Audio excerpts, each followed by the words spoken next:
पृथ्वी की उत्पत्ति के संबंध में जानकारी प्राप्त करने का प्रयास करते हैं। आइए शुरू करें। पृथ्वी सौरमंडल का एक ग्रह है और इसकी उत्पत्ति अन्य ग्रहों की उत्पत्ति से भिन्न नहीं हो सकती है। इस विषय में विभिन्न विद्वानों ने विभिन्न विचार प्रकट किए हैं। इनमें से एक प्रारंभिक मत इमैनुअल कांट का है। इन्होंने वायव्य राशि परिकल्पना प्रस्तुत किया।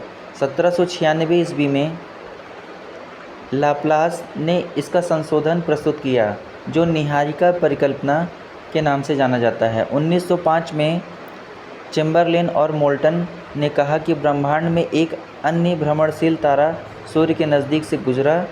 इसके परिणाम स्वरूप तारे के गुरुत्वाकर्षण से सूर्य सतह से सिगार के आकार का कुछ पदार्थ निकलकर अलग हो गया।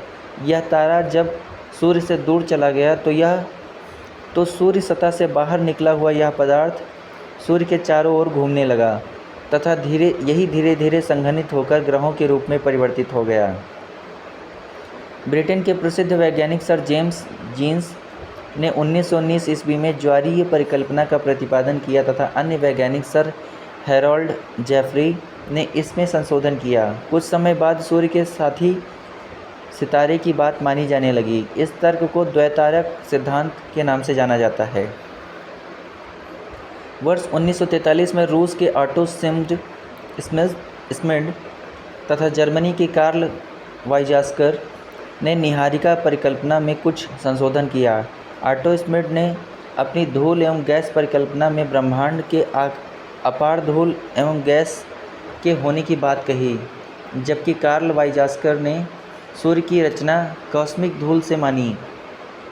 धूल एवं गैस के कणों में घर्षण तथा टकराव के कारण एक चपटी तस्तरी के रूप में बादल का निर्माण हुआ और अभिवृद्धि प्रक्रम द्वारा ही ग्रहों का निर्माण हुआ। आधुनिक समय में ब्रह्मांड की उत्पत्ति संबंधी सर्वमान्य सिद्धांत बिग बैंग सिद्धांत है। इसे विस्तारित ब्रह्मांड परिकल्पना कहते हैं। वर्ष 1920 में एडविन हबल ने प्रमाण दिए कि ब्रह्मांड का विस्तार हो रहा है। बिग बैंग सिद्धांत के अनुसार ब्रह्मांड में सब कुछ एकाकी परमाणु से आज से लगभग 13.7 अरब वर्ष पहले आया। समय बीतने के साथ साथ आकाशगंगाओं के बीच की दूरियां बढ़ीं और वे एक दूसरे से दूर हो गईं। आकाशगंगा तारों का समूह है। स्पष्ट है कि प्रारंभ में ब्रह्मांड बहुत ही छोटे आकार का था। जैसे ही ब्रह्मांड फैला, अग्निपिंड से विकिरण हुआ और यह फैलकर ठंडा हो गया। हल्के बादल पहले से ही उपस्थित थे। बादलों के कण गुरुत्वाकर्षण द्वारा एक दूसरे की ओर आकर्षित हुए और विखंडित होकर आकाशगंगाओं का निर्माण करने लगे। आकाशगंगाओं ने स्वयं टूटकर तारों का निर्माण किया। बाद में तारे भी टूटे और ग्रहों का निर्माण हुआ। पृथ्वी की आयु ज्ञात करने के लिए कुछ विद्वानों ने स्वतंत्र रूप से गणितीय परिकलन के आधार पर पृथ्वी की आयु जानने के प्रयत्न किए हैं। जोली महोदय ने खनिजों की आयु का पता लगाने का प्रयास किया। जोली के अनुसार अभ्रक खनिज के चतुर्दिक अनेक संकेंद्रित छल्ले होते हैं। इन्हें जेली ने खनिज हेलो का नाम दिया। Professor H.N.. रसल ने यूरेनियम सीसे तथा थोरियम सीसे के आधार पर पृथ्वी की आयु क्रमशः 2 अरब 25 करोड़ वर्ष तथा 4 अरब 60 करोड़ वर्ष बताई।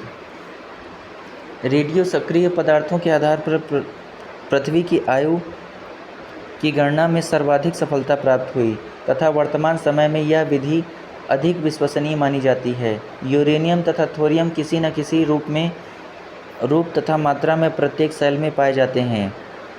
इसलिए रेडियोमेट्रिक डेटिंग विधि का प्रयोग कर पृथ्वी की आयु ज्ञात किया जाता है। पृथ्वी की उत्पत्ति के विभिन्न सिद्धांत हैं। सिद्धांत या परिकल्पना और उनके प्रतिपादक या विचार। टकराव सिद्धांत बफन ने दिया। वायव्य राशि सिद्धांत इमैनुअल कांट ने। निहारिका परिकल्पना लाप्लास ने। उल्का परिकल्पना लॉकियर ने। ग्रहाणु परिकल्पना चेम्बरलेन तथा मोल्टन ने। ज्वारीय परिकल्पना जेम्स जीन्स और हैरोल्ड जेफरी ने। द्वैतारक परिकल्पना एच.एन. रसेल और लिटिलटन ने। विखंडन परिकल्पना रॉसगेन ने। सिफिड परिकल्पना प्रोफेसर ए.सी. बनर्जी ने। नवतारा परिकल्पना एफ होयल तथा लिटिलटन ने। विद्युत चुंबकीय परिकल्पना डॉक्टर हेनस ऑफवेन। वहीं अंतरतारकीय धूल परिकल्पना ऑटो स्मिड ने। पूर्व ग्रह परिकल्पना गेराल्ड कुइपर ने। बिग बैंग सिद्धांत जॉर्ज लेमेंतियर।